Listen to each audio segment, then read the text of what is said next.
Over the last 30 years, there have been thousands of reported sightings of unidentified flying objects over the British Isles. You think I'm bloody daft, but this is a UFO. In the summer of 2008, reports of flying saucers and other crafts were capturing the headlines again.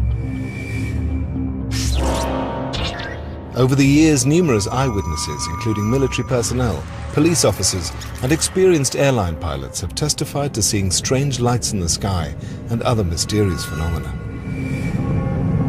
12 o'clock. Very bright yellow object.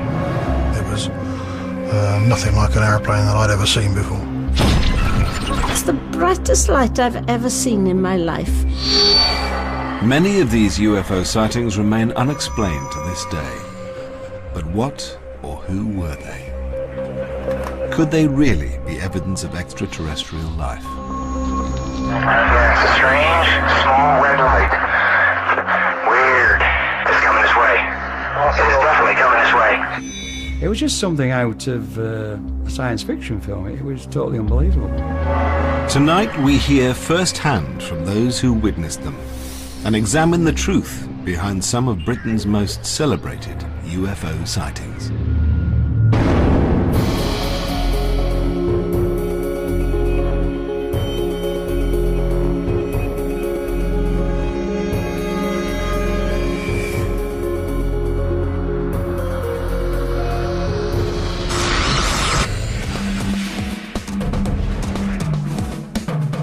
In 1977, Broadhaven in West Wales became notorious as a UFO hotspot. There have been a number of calls to the police station. Every call referred to objects in the sky. Dozens of witnesses claimed to have seen mysterious lights and objects around the village. It was an orange object, which seemed to be split into several, one or two segments. Yeah. The number of sightings left locals shocked. What on earth was that? Experts baffled.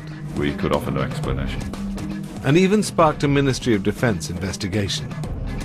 The Ministry don't tend to do investigations of UFO sightings. It's extremely unusual. The phenomenon would become known as the Broadhaven Triangle.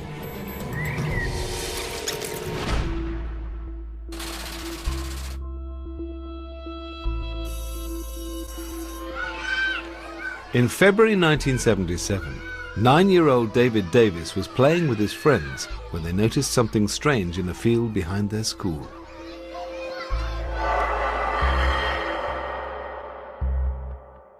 A silver cigar-shaped object, about the size of a bus, popped up from behind some trees as if it was trying to take off. I don't know whether it was stuck, but it seemed to pause for about 2 or 3 seconds and then disappear back behind the trees again. It was only a matter of seconds that I actually saw the object, but it imprinted itself on my memory forever. The children ran back inside and alerted their teachers. Ralph Llewellyn, who was the headmaster of Broadhaven School at the time, he got us all together, and in exam situations he got us to draw what we'd seen and describe it as well. At the time of the sighting, Hugh Turnbull was chief reporter for local paper The Western Telegraph. I had a call to say that the children at Broadhaven School had seen something remarkable. They didn't actually say they'd seen aliens, they didn't say they'd seen this thing hovering overhead. They'd seen something inexplicable. Hugh drove down to the school to interview the group of children who were aged between 9 and 11 years old. He wasn't anticipating what they were about to tell him. I spoke to the head teacher, Ralph Llewellyn, and he showed me some of the drawings that the children had done. And it was evident that there was some similarity between the drawings. Some were a bit far out, some showed alien figures, some didn't. But in general, they were showing the same sort of object, the same shape of object. And having those pictures made it obviously a very much more exciting story. Initially skeptical about the story, Hugh decided to retrace the children's steps. He asked one of them, David Davis, to take him back to the place where the object had been seen. I took a look around the field. We were looking really for any sign that an object had been there, be it from this planet or another planet. There were no car tyres or tracks or anything, but a telegraph pole cross member had been dislodged and was now sort of sitting at 45 degrees. Their journey took them past the gates of the local sewage works, which lay directly behind the field where the sighting had occurred. Liz Philpott, an administrator at the school at the time, had her own theory as to what the children might have seen. Later in the afternoon, we'd walk down the lane to the sewerage depot, and there are big wrought iron gates there, so we'd rattle on those until someone came out, and it was the man in charge. And I asked him in confidence to tell me whether or not his men had driven a tanker down into the field. And he said, absolutely not. No way could we get down there. I think these children, whatever they saw, it was something unusual, and a sewage tanker I don't think would have fitted into that category. Also, it would have been a very difficult place to get a sewage tanker into because it was steep. I think the weather had been wet, so there would have been signs of tyre tracks. Many of us came from farming backgrounds, so we knew it wasn't anything agricultural. Persuaded by the children's testimony, Hugh decided to run the story. I think I recognised immediately that this was a much bigger story than we'd had previously about UFOs. I don't think I realised how the story would take off and it would become a major international news event in the way that it did.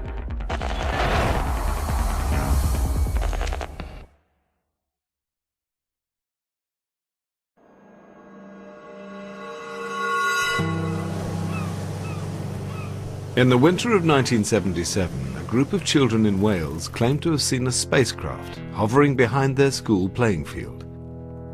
When the story hit the newsstands, Broadhaven, a small seaside village with only 600 residents, suddenly found itself the focus of intense public interest.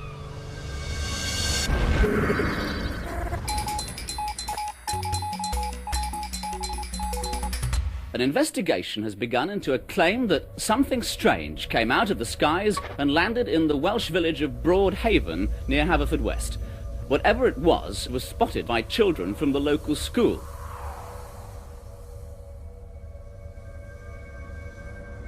We just couldn't carry on normal lessons. The phone was going off every couple of minutes.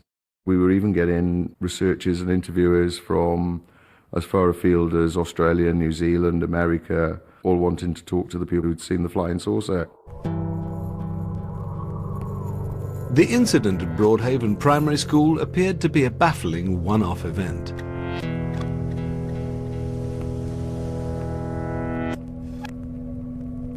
Until reports of other strange sightings began to surface. 5 miles from Broadhaven in the village of Herbranston, Maureen Deiter also witnessed something for which she had no rational explanation. I was out one day during the week having a bit of fresh air at night, and I happened to look up in the sky and I saw this cylindrical object with lights on it, and it was going very fast. So it was only a question of really seconds that I actually saw it. And I thought, what's that? I couldn't believe my eyes.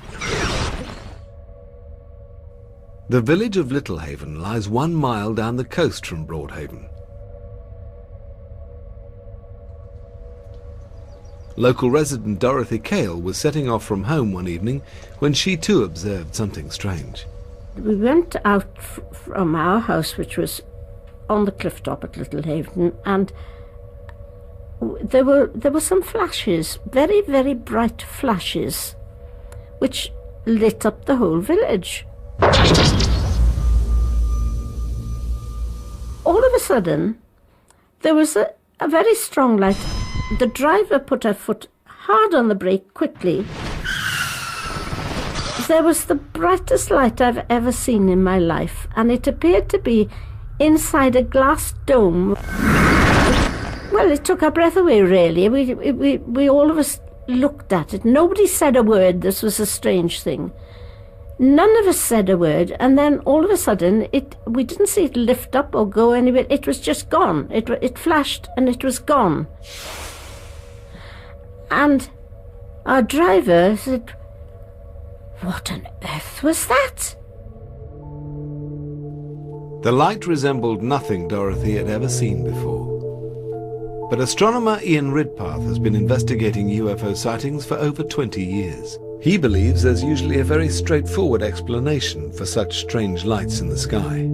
People in general don't know the sky very well, the night sky, and people can very easily be fooled by the sight of a bright star or planet, particularly when it's low down and particularly when it's twinkling.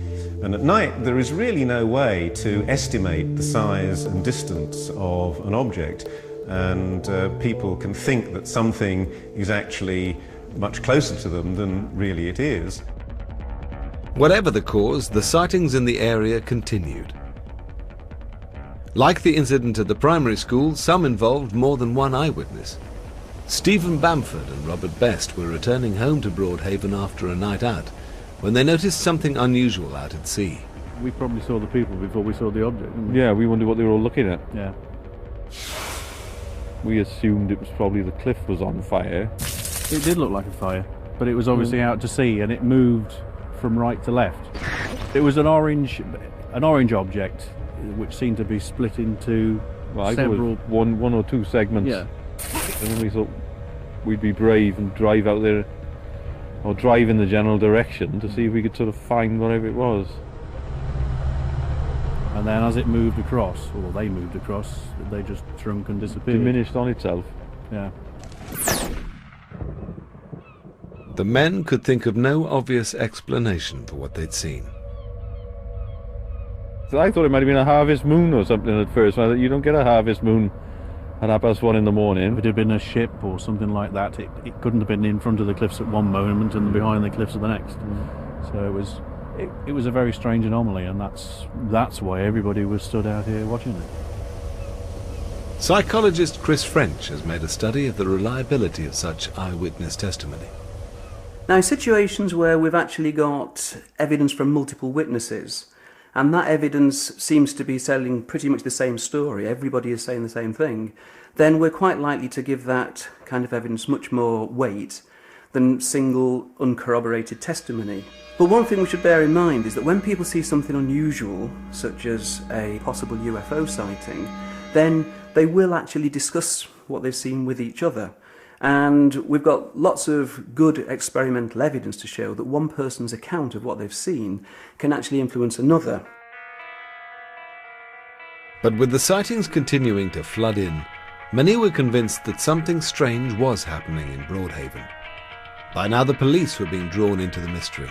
There have been a number of calls to the police station. Every call referred to objects in the sky, and always some distance away, travelling in a particular direction, and then just disappearing into thin air. People were ringing in and writing letters all the time. The ones that I was more convinced about were the ones who said, well, I'd rather you didn't use my name, but I saw this. It was really the start of what they call the Broadhaven Triangle.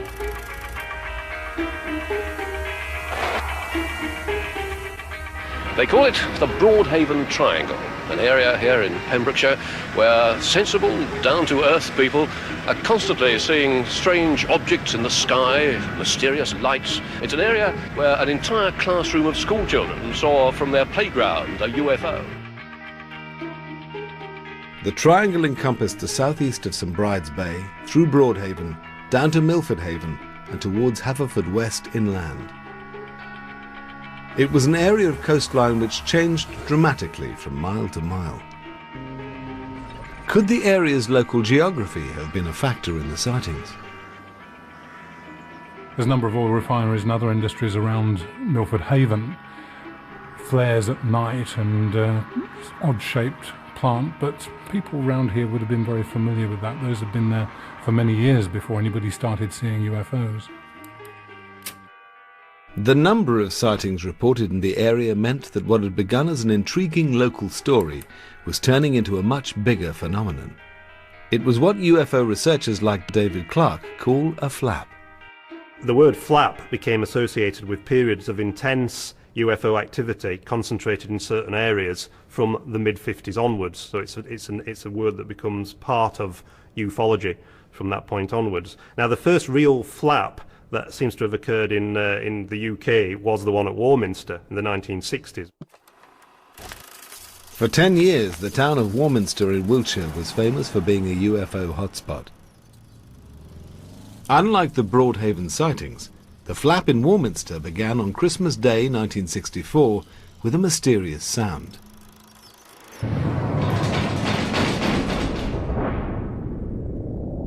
People were reporting hammering noises, things shaking the roofs of their houses, machinery type noises going overhead, and when they came out and had a look, nothing was wrong.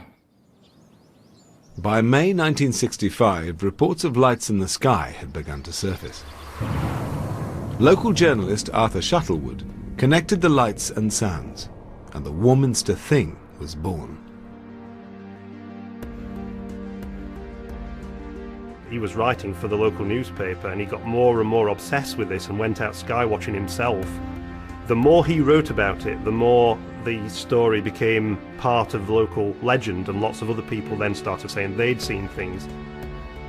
It was the sheer number of sightings that made Warminster unique.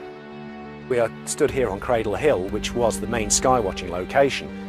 And every weekend, every Saturday throughout the 60s and the 70s, there could be up to 50 or 60 people up here observing and watching for the thing. Kevin Goodman was one of those who took to the hills, travelling to Warminster to investigate the phenomenon. It was very much a communal thing. It was like-minded individuals searching, looking for something, wanting to be part of something. After several months, Kevin witnessed something himself. Over in that direction, from over by the golf club, came 4 red lights, equally distant, spaced apart. They carried on travelling through, around and over to Battlesbury Hill, which is over here. They stayed in the line for approximately about 2 or 3 minutes, and the lead object then shot upwards at a tremendous rate of speed, performed a flawless 90-degree turn without stopping, and shot out of sight. And about 30 seconds later, the following 3 lights then just shot straight up into the sky. To this day, I can't really rationally explain what I saw. The sky watchers were identifying hundreds of UFOs in the hills. But how reliable were their reports?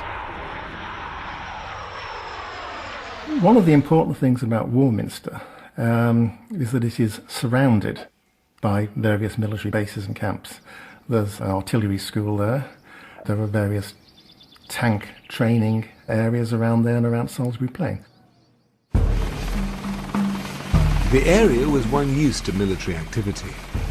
Covering 150 square miles, Salisbury Plain was the largest military training area in the UK. And that wasn't all. 18 miles from Warminster, an experimental establishment conducted trials of prototype military aircraft. The ufologists would say that the reason that you get so many sightings near military bases is because the extraterrestrials are very interested in what's going on at those bases, whereas it seems far more plausible to argue that what's happening is that it's the activity at the bases themselves. Like Warminster, Broadhaven was also surrounded by military bases. Close to the village was RAF Brawdy, a base for search and rescue helicopters and a training station for military pilots.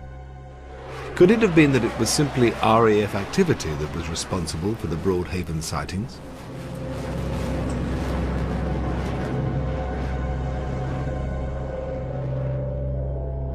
Well, Broady at the time was a very, very busy base. It had aircraft taking off and landing as frequently as Heathrow Airport at some times of the day. So there's an awful lot of activity going on there.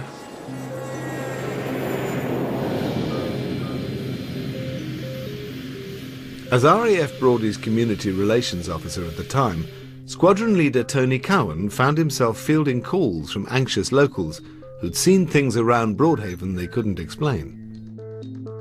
We had a look at the flying programme, which was easily accessed, and see if we could relate the time of the incident or the reporting to the time of activity that was taking place at our airfield or indeed in our area. Sometimes the answer was obvious. Apart from the training of the jet pilots, there would have been exercises involving our local search and rescue helicopter unit, the local lifeboat stations and the Coast Guard as well. I can remember at least on one occasion it was quite a big exercise involving all those people plus a Nimrod patrol aircraft to carry out a search, and it did take place at night, and the Nimrod was dropping flares to illuminate the area so that the lifeboat could spot the target. But Dorothy Cale, who'd witnessed strange lights near her home in Littlehaven, wasn't convinced this was the explanation. We could see Broady Airfield quite clearly, so we were very well used to seeing all sorts of lights and flares and things like that. It was nothing like anything we had seen out to sea or across the airfield. And RAF flight records didn't always prove conclusive. On some occasions we were able to explain by relating the time and the date to known air activity. On other occasions we could offer no explanation. I think to the people that saw something, they will always remain a mystery. RAF engineer Gordon Bowden was stationed at Broady in the late 1970s. Years of experience had taught him that military activity could often be misidentified. Helicopter beams, searchlight patterns can appear very strange depending on the compass direction that the helicopter is operating from and the search pattern that the helicopter is conducting. And to the untrained eye, you'll get a visual which will look like a ball of light, and then if it moves a different pattern, you'll get the beam. But not all the UFO sightings around Broadhaven were witnessed by untrained civilians. Gordon also witnessed them himself. On 2 occasions at Broadhaven, I did see strange lights out at sea. These lights that I saw accelerated with such phenomenal speed. I cannot explain what they were, but my military training would have said we had no aircraft at that time that could have travelled that fast and changed direction so quickly, because it would have killed the pilots. If flight activity at the RAF base couldn't explain all the Broadhaven sightings, then what could? Broady was not the only military establishment in West Wales. Less than 500 metres away lay a secret facility. It was run by the United States. US military bases have been connected to some of the most celebrated and well-documented UFO incidents in Britain. Yeah, it's a strange, small red light. Weird. It's coming this way. It is definitely coming this way. Could these American bases provide any clues to what was being witnessed on British soil?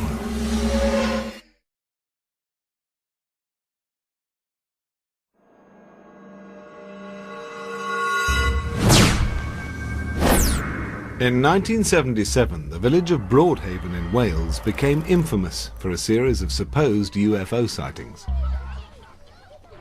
Why were so many people reporting mysterious lights and objects in the area? With the RAF and local police unable to explain all the sightings, attention turned to the secret US base that lay 10 miles from the village. A seemingly innocent research establishment, the base became the focus of local speculation. It was a top secret establishment, and those people that that worked within the facility were very strict with their security codes. They were very hush-hush about what was going on there, and if you rang them up, somebody would say, US Navy Brody, this is not a secure line. Why were they worried about secure lines if it was just an oceanographic research establishment? It wasn't the first time on British soil that there had been strange phenomena sighted around a US military base. On 2 occasions, US air bases in Suffolk had been at the centre of supposed UFO activity. The first sighting took place in August 1956, when radar personnel at US Air Force bases Bentwaters and Lakenheath observed something strange on their screens.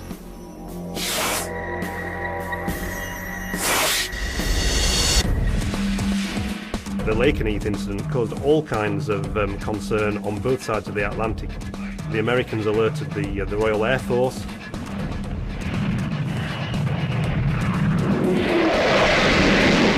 The radar station RAF Neatishead began tracking these same mysterious objects, and it led to a very, very bizarre evening in which waves of RAF fighters were scrambled to go look at this thing over Lakenheath. 2 aircraft gave chase, but failed to intercept or identify the object. Running low on fuel, they returned to base and the object disappeared from radar screens.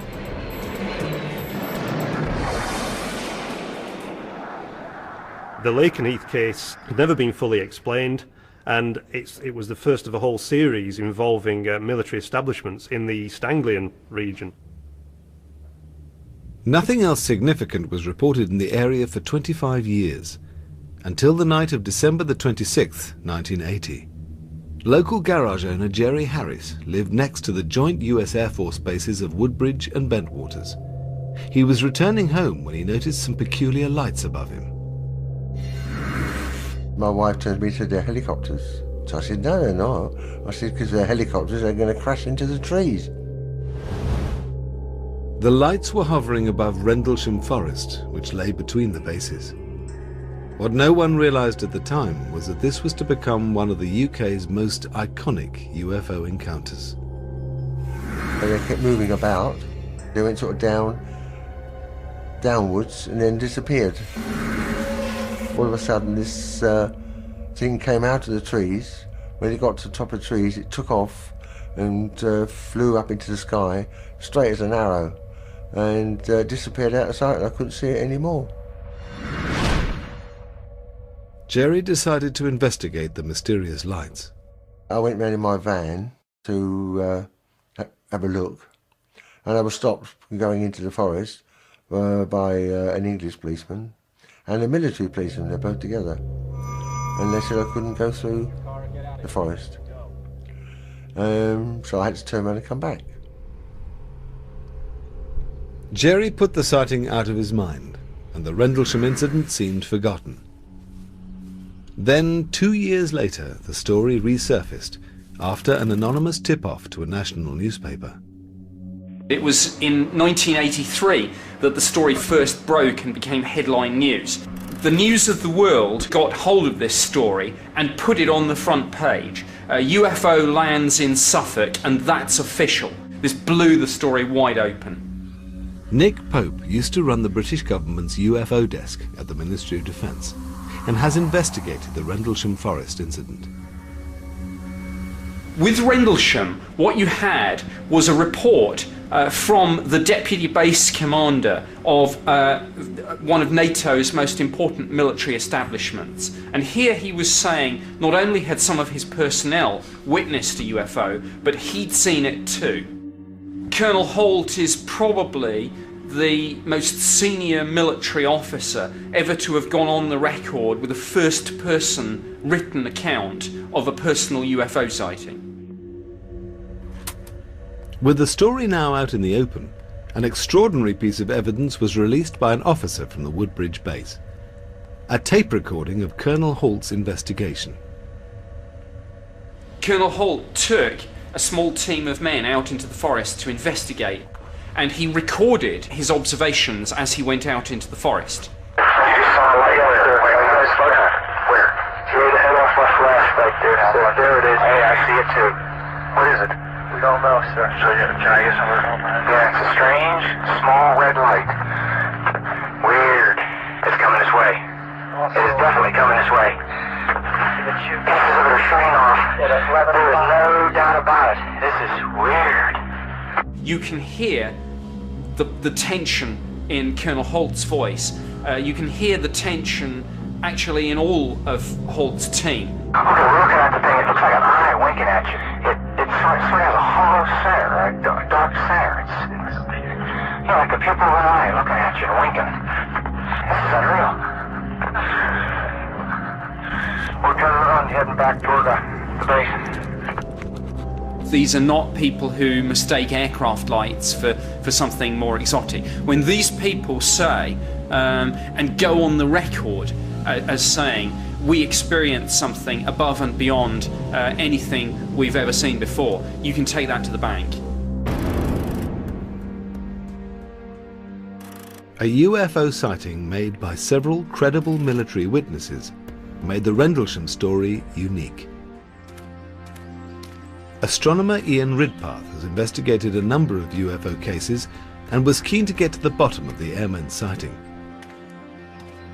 When the Rendlesham Forest case hit the headlines in 1983, I realised that I actually had to take this case seriously because it had apparently very good evidence. But conversations with locals soon convinced him that the Rendlesham case was not all it had first appeared. From the position in the forest where they saw their flashing UFO, you can actually see straight to the Orford Nest Lighthouse, which appears to hover between the trees, not very far off the ground. And as you move towards it, between the trees, the light seems to recede in front of you, which is exactly the effect that the airmen reported as they moved towards this flashing light, but they never actually got to it because it got further and further away. I've been to Rendlesham Forest at night, and anyone who's been to Rendlesham Forest at night and has seen the lighthouse will realise that it's a tiny pinprick of light in the distant horizon. There's no way that Holt and his team could have misidentified that for something more spectacular. Jerry Harris and the US airmen had reported that the lights in the forest had moved in strange directions, but this too could have had a rational explanation. I knew from experience that bright meteors or fireballs, which are natural pieces of debris from space burning up in the atmosphere, can give the impression that something has come down quite nearby. I was able to find from the British Astronomical Association that indeed a bright fireball had been seen at that same time that the men had seen something apparently descending into the forest. Ian Ridpath's evidence suggested that the UFO was nothing more than a combination of unusual but naturally occurring phenomena. It appears to be an absolutely superb, almost inexplicable case, but when you look at each of those aspects individually, there is a rational explanation for each of them. But this conclusion didn't satisfy everyone. If the lights did have a rational explanation, why were the Americans so reluctant to discuss it? All the Americans I knew from the base, and none of them would talk about it at all. They weren't allowed. And they had strict instructions from up above not to talk about it. So I couldn't find anything from them whatsoever. They were just trying to cover it up. When a wave of UFO sightings had hit Broadhaven in West Wales in 1977, attention had also turned to the US military. Not far from the village lay a secret US base. When strange lights and objects were reported in the area, speculation grew that the Americans were developing secret, state-of-the-art military technology. Nobody really knew what was going on there. So I think it's quite a possibility that all this could be linked to some sort of military activity. But when the base was deactivated in 1995, the truth about the Americans' activities was finally revealed. As it turns out, they were listening for Russian submarines at the height of the Cold War. Far from developing prototype weaponry, The mysterious building had housed nothing more than banks of computers and monitoring equipment. This revelation put paid to the theory that the mysterious lights in Broadhaven had come from the secret US base. But the sightings were about to take a bizarre new turn, with accounts of more than just unexplained lights in the sky.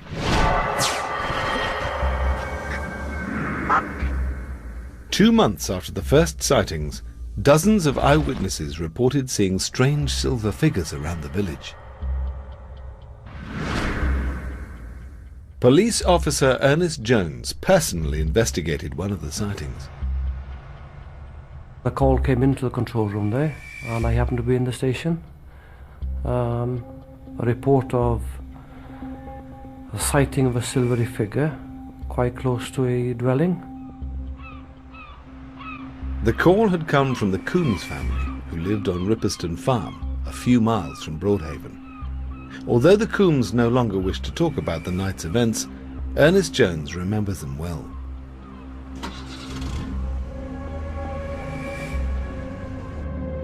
So here I was going to a farm on a dark night, in the middle of the night, not knowing exactly what to expect, but expecting to get close to something that nobody knew nothing about.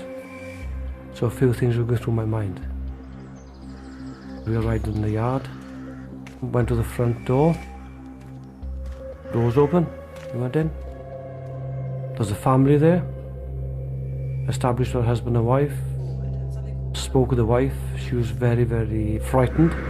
Got over her eyes, she saw a silvery figure moving about very close to the window. Her husband, he turned round and saw this figure very close by the window outside, where he'd been sitting. He was really frightened as well. And we're not talking here of a softy man working 9 till 5 in an office. We're talking of a man and quite used to going out of the house all times of day and night, checking on cattle. No way would he come out of the house with us. No way.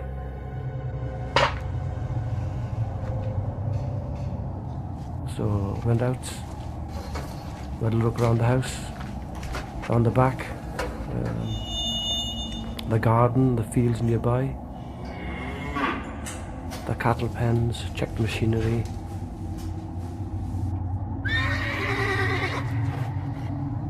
With the silver figure nowhere to be seen, PC Jones returned to the house and made arrangements to evacuate the family. From the condition they were in that night, especially Mrs. Coombs, she didn't feel safe, and she didn't feel the house was safe for the family. The Ripperston Farm incident was not an isolated one-off. Reported sightings of strange silver figures were taking place all over the area. With the mystery deepening, the investigation would now step up to a new level.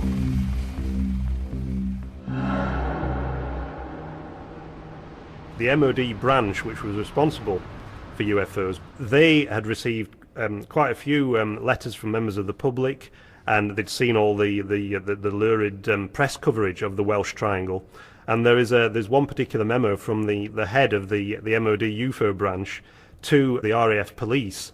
There's a lot of concern in West Wales. Something's obviously been seen. Some of these witnesses are quite level-headed, reliable people. Could you make some discreet inquiries into what's been seen there?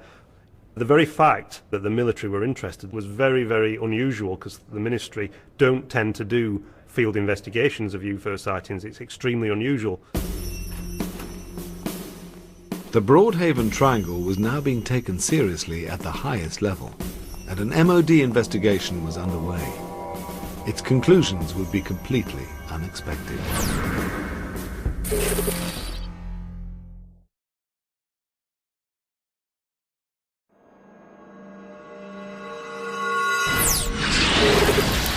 They call it the Broadhaven Triangle. In 1977, Broadhaven in West Wales became known as a hotspot of UFO activity. Claims of lights, strange objects, and even silver figures were being made by dozens of local witnesses. 6 months into the sightings, the MOD decided to launch an investigation. In itself an unusual occurrence, and something not made public for nearly 30 years. Before the Freedom of Information Act came into force, you have to remember that the default position of the Ministry of Defence, an inherently secretive organisation, was to say nothing. In 2005, the Ministry of Defence's report on this incident was finally made public. It does look as if some discreet inquiries, as they described at the time, were made, and the answer that came back, which is mentioned in a briefing to the Defence Intelligence staff later in 1977, was that a practical joker was behind some of these more bizarre reports that had reached the ministry. The practical joker revealed himself to be Glyn Edwards, a local businessman from Milford Haven. We had a round table dinner, and the theme was a fancy dress dinner. So, as it was topical at the time, I decided to dress up as a spaceman. So I borrowed an industrial suit from one of our local suppliers. I went to the dinner, and before the dancing started, I went out to the car to remove it, but some of my colleagues said, let's go around the village. So we all jumped in the car. Bumped into a few people, turned a few heads, and after about 10 minutes we decided to go back. Going back then, we stopped outside the Haven Fort Hotel.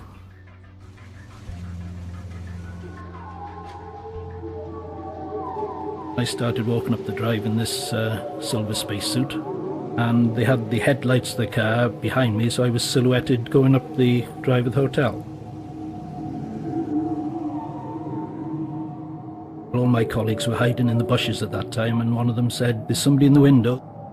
I went a bit further, and another one shouted, oh, she's got a gun. And I thought, right, that's it. I dived under a rhododendron bush and lost my footing and rolled all the way back down to the road. One of them said, let's do it again. I said, not so likely. If she's got a gun, I'm off. So then we went back to the hotel, changed out the suit, and we just carried on with the dinner. With such an obvious explanation for the Little Haven sightings, why were so many people willing to believe they'd witnessed something extraterrestrial? We know that eyewitness testimony can be very, very fallible. People genuinely and sincerely believe that they've seen something that day which defies any conventional explanation, but the evidence from psychological studies would suggest that we should actually take those accounts with a pinch of salt. But the hoaxer has always denied responsibility for one sighting, at Ripperston Farm. P.C. Jones, who investigated the incident, has kept an open mind. I can't help thinking of the state they were in that night. There was something certainly out of the ordinary that frightened that family. As 1977 drew to a close, the number of UFO sightings in the area began to decline, and the unusual events were consigned to memory. Given the large number of people who saw it and the number of pretty intelligent people who came forward and said they'd seen something, I think most people think there must have been something behind it. Not necessarily flying saucers, but something. Because we didn't know what it was, we just sort of ignored it and decided if we don't know what it was, we can't talk about it. And it just, that was it. It just went away, really.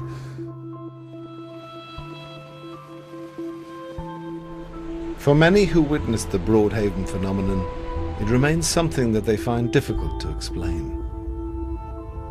I'm a very rational person, and I say I don't believe in UFOs, but having seen something unusual myself, but it seems ridiculous to me, really, to think there's something from outer space has come down and settled in Little Haven.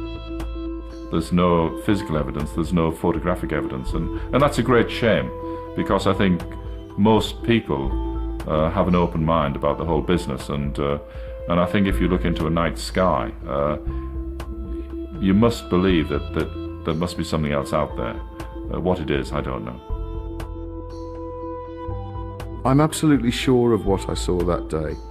I saw an object that was large, cigar-shaped, silver. After 30 years, I'm no nearer the understanding than I was on the day that I saw it, but I am 100% sure that what I saw that day is as we reported it.